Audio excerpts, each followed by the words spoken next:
My dear learners, तो अभी तक हमने क्या पढ़ा? एक तो हमने पढ़ा सिक्स्थ क्लास का जो पॉलिटी है, उसमें हमने क्या पढ़ा? Rural administration and the urban administration.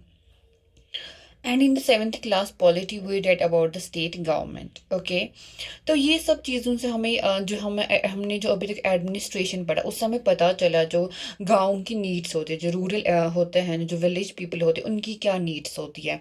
और हमने पढ़ा कि अर्बन जो होते हैं, यानी कि जो सिटी में लोग रहते हैं, उनकी क्या नीड्स है।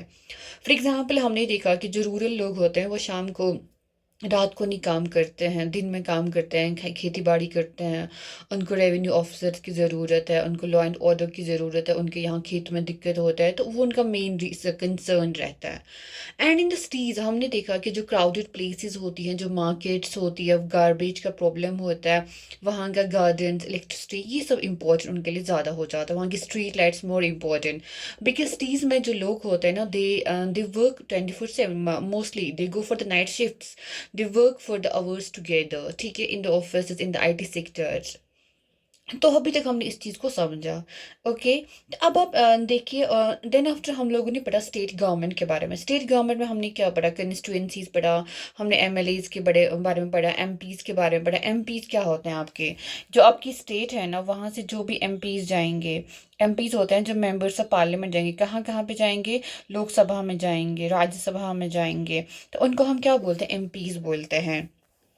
तो ये सारा, ये जो आज का जो लेक्चर है ना, it's only for the people जो who want to go for the bureaucracy, या जो एडमिनिस्ट्रेशन में जाना चाहते हैं, तो उनके लिए जो एनसीईआरटी में है ना, जो अभी तक हमने चैप्टर्स पढ़े, वो आपको कैसे कनेक्ट करता है विद द रूट्स, आपको दिखाता है कि आपका जो रूट सिचुएशन है, जो आपका ग्राउंड सिचुएशन है, आपकी स्टेट का, आपकी जो कंट्री है, या जो आपका जो एरिया है जहाँ पे आप कल काम करने जाएंगे as a DM, as a SDM, तो आपको कैसे लोगों के साथ काम करना है। दिस इज जो चैप्टर्स हैं ना, उन्होंने हमें वो दिखाने की कोशिश करी है, समझाने की कोशिश करी है।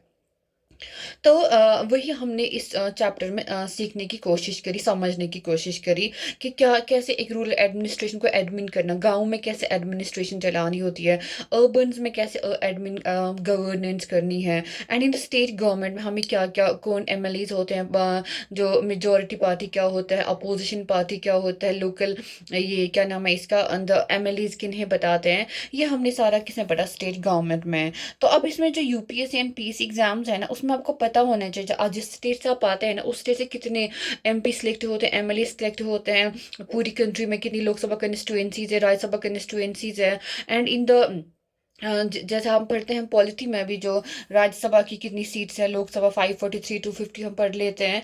तो these are the all thing you should be knowing as a UPSC aspirant और अ पीएससी एस्पिरेंट। तो ये आपके लिए बहुत इंपॉर्टेंट हो जाता है। स्टेट गवर्नमेंट, और स्टेट गवर्नमेंट में सीएम को इलेक्शन कैसे होता है, इलेक्ट जो करते हैं एज गवर्नर, उसको अपॉइंट करता है, फिर उसके काउंसलर मिनिस्टर्स बनते हैं। कितना कितना मिनिस्टर होना चाहिए? जैसे 15% से ज़्यादा नहीं होना चाहिए, तो वो कैसे आप करते हो डिसाइड, ठीक है। एंड जो लोकसभा, फिर हम जो सेंट्रल पढ़ते हैं लोकसभा, राज्यसभा, जो लोकसभा है वो कैसे पूरी जो आपका एग्जीक्यूटिव पार्ट होता है, the executive is the PM and the council of ministers, वो उन्हें कैसे अकाउंटेबल बनाते हैं, ठीक है। लोकसभा सारे जो एमएलए, ये जो आपका काउंसिल ऑफ मिनिस्टर्स, यानी कि जो आपका एग्जीक्यूटिव होता है, वो उसे कैसे क्या हो जाता है, वो उसे कैसे अकाउंटेबल, आंसरेबल बन जाता है। यानी कि जो आपके, जो हमारा कंट्री है ना, वहाँ पे क्या है ना, जो हमारा एग्जीक्यूटिव है, यानी कि PM and the council of ministers, और you can say the CM and the council of ministers, वो क्या होते हैं? वो होते हैं अकाउंटेबल, आंसरेबल। किसे होते हैं वो? Answerable. They are accountable and answerable to the legislature. And legislature क्या होता है? जो आपका क्या बनाता है? जो आपके लॉज बनाता है। Legislature makes the laws for your state, for your country. तो वो होते हैं उसको, they are answerable to the legislature, ठीक है। They are answerable to the legislature. तो यहाँ पर नहीं, कहाँ पढ़ा? स्टेट गवर्नमेंट से हमने सीखा, हमने देखा कि मेजोरिटी पार्टी कैसी बनती है, अपोजिशन पार्टीज कैसी बनती है, हमने हिमाचल प्रदेश के एग्जाम्पल पढ़ा, ठीक है। तो हर पार्टी जहाँ पे जो इलेक्शन लड़ती है, तो वो वहाँ का जो मेजोरिटी पार्टी बनता है, फिर उससे अपॉइंटमेंट हो जाता है। ये हाँ सब आपको सोचने समझने की ज़रूरत है। उसके बाद काम करने में जो एडमिनिस्ट्रेशन है, अर्बन है, रूरल, वहाँ पे इम्प्लीमेंटेशन होता है स्कीम्स का, वो आपने देखा, ठीक है। This is how these work. The bureaucrats, जो इम्प्लीमेंटेशन एजेंसीज होती है ना, कि जिनको हम ब्यूरोक्रेट्स बताते हैं, उनका क्या मेन काम है? The implement the decision. जो लोगों ने, जैसे वार्ड काउंसलर्स ने कोई डिसीजन ले, कमिटीज़ ने कोई डिसीजन लिया, ठीक है, उन्होंने बोला इस प्रॉब्लम का हम ये सोल्यूशन देते हैं, तो उसको इम्प्लीमेंट कौन करता है? कमिश्नर करता है, एंड द अदर वार्ड का अदर जो उसका स्टाफ होता है, ठीक है, एडमिनिस्ट्रेशन स्टाफ, वो उसको इम्प्लीमेंटेशन में हेल्प करता है। तो हमें एज अ ब्यूरोक्रेट आपको क्या काम है? आपका काम है to help the people to make the better decisions. There should be no biasness, no favouritism, ठीक है, इन द गवर्नेंस। आपको किसी का फेवर नहीं होना चाहिए, बायस आपको नहीं होना चाहिए। जस्ट बिकॉज कि आप किसी को जानते हैं, कोई आपका जान पहचान का बंदा है, तो आप उसका पहले काम करेंगे, उसका ज़्यादा काम करेंगे as compare to the person जिनको आप जानते नहीं है।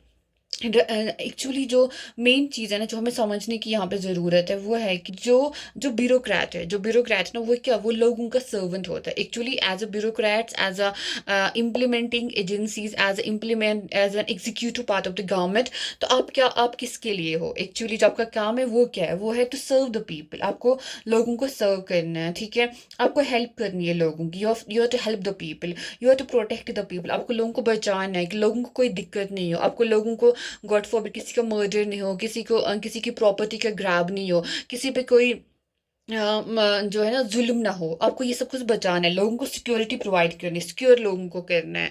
तो ये आपका मेन काम है। जैसे आप जो ब्यूरोक्रेट्स होते हैं, जो हमारी इम्प्लीमेंटिंग एजेंसीज होती है, वो क्या होती है? वो लोगों का क्या होता है? वो लोगों की हेल्प के लिए होते हैं, ठीक है, लोगों की सर्विस के लिए होते हैं। तो आपको जो बनाया गया है ना, you are there to serve the people, ठीक है, आपको लोगों की हेल्प करनी है। आप ऐसा नहीं बोल सकते कि you are an officer and you are somebody, but rather you are a people servant, you have to serve the people to their best.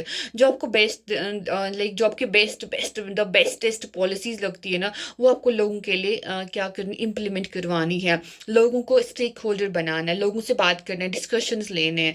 Then after the country can become a better, this country can have a better future.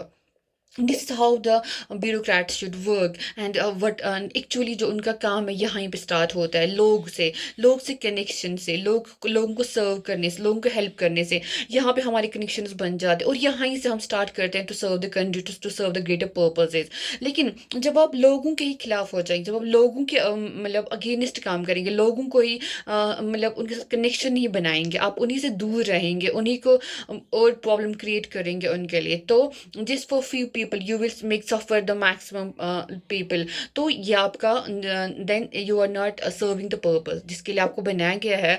the civil servants are called the steel frame of India, ठीक है, जैसा बताया जाता है, लिखा जाता है in the literature. तो वो जो स्टील फ्रेम ऑफ इंडिया है ना, एंड जब वो क्या हो जाएगा, जब वो इस तरह से काम नहीं करेगा लोगों के लिए, तो it can be broken, it can go, like it will broke out, that's so common। so आपको यहाँ पे लोगों के लिए काम करना है, that's more important to you have to serve the people, you have to help the people, and you have to protect the people rather than creating the issues। you have to solve the issues, resolve, taking people as a stakeholders, try to negotiate on the things जिस पे लोगों को जिस पे लोग क्या नहीं करते, जिस पे लोग मानते नहीं। फॉर एग्जाम्पल लोगों का कोई चीज़ है, आपको सुनना मस्ट है, you have to listen to people, you have to work with the people, other think about the like we are officers and let's it is matter whatever we implement, they are the best. No, until unless आप उस जगह को जानेंगे नहीं, आप लोगों को सुनेंगे नहीं, लोग बताएंगे, उनकी सजेशंस आप लेंगे नहीं, you can never be the best decision और अ पॉलिसी मेकर, ठीक है, you can never be the best implementer of the agency of the policies. जैसे और हमने ये पढ़ा कि जो basic needs of villages and cities है, क्या क्या होती है, water, street lights, electricity, traffic management, garbage collection का। यहाँ पे जैसे गार्बेज कलेक्शन का इंपॉर्टेंस है। फॉर एग्जांपल गार्बेज कलेक्शन बहुत होता है सिटीज़ में, ठीक है, उसके बाद उसका डंपिंग कहाँ होता है, जो डंपिंग साइट्स हमने बनाई क्या वो सही है? उससे उससे कितना वाटर पोल्यूशन होता है, उससे कितना लैंड पोल्यूशन हो रहा है, जो लैंडफिल्स हमने बनाए उससे हमें कितना प्रॉब्लम हो रहा है, हमारी एनवायरनमेंट, हमारा जो पोल्यूशन बढ़ रहा है वो कितना इम्पैक्ट कर रहा है, हमारी एक्वाटिक लाइफ को कितना इम्पैक्ट कर रहा है। तो ये सब आपको देखना है, आपको सोल्यूशन निकालने हैं। there are issues, n number of issues, but the only thing is you have to resolve them until and unless you आप नहीं लाते कोई आप कोई पॉलिसी नहीं लाते, आप उस पर सोचते नहीं, आप उस पर वर्कआउट नहीं करवाते, रिसर्च नहीं करवाते, तो आप एक बेटर सोल्यूशन नहीं ला सकते, ठीक है। तो बेटर सोल्यूशंस ऑफ मस्ट, हमें बेटर सोल्यूशंस की ज़रूरत है, हमें हमें एक बेहतरीन, बेटर नहीं, बेस्ट सोल्यूशन की ज़रूरत है। एंड द बेस्ट सोल्यूशन कैसे आएगा, जब आप उन चीज़ों पे काम करेंगे। अगर डंपिंग होती है गार्बेज की, कैसे होती है, और जब उस पे, जब उस गार्बेज पे रेन वाटर आता है, तो वो कैसे लैंड फिल्स है ना, वो कैसे लैंड पोल्यूशन क्रिएट करता है, फिर वो कैसे एक्वाटिक पोल्यूशन क्रिएट करता है, एंड कैसे वो हार्मफुल होता है for all the people, for all the life, जो भी अदर देन ह्यूमन्स या इंक्लूडिंग ह्यूमन्स, यू कैन से। तो how it impacts our environment, you have to be you should be very well versed or very well aware about such things कि अब इन अब तो हमें पता है, ठीक है, problems we know, अब problem का solution diagnosis we have to find that, so that's how should a bureaucrat work. So that was all from the chapters जो हमने अभी तक पढ़ा पॉलिटी के, जो हमने 3 चैप्टर्स पढ़े, 6th के 2 चैप्टर्स एंड 7th का 1 चैप्टर हमने पढ़ा। तो वो हमने समझा कि कैसे एक एडमिनिस्ट्रेटर को काम करना है, लोगों के साथ हमें कैसे कनेक्ट करना है, और कैसे हमें चीज़ों को सोल्यूशन निकालना है। That's all from this chapters. Thanks for today, have a good day.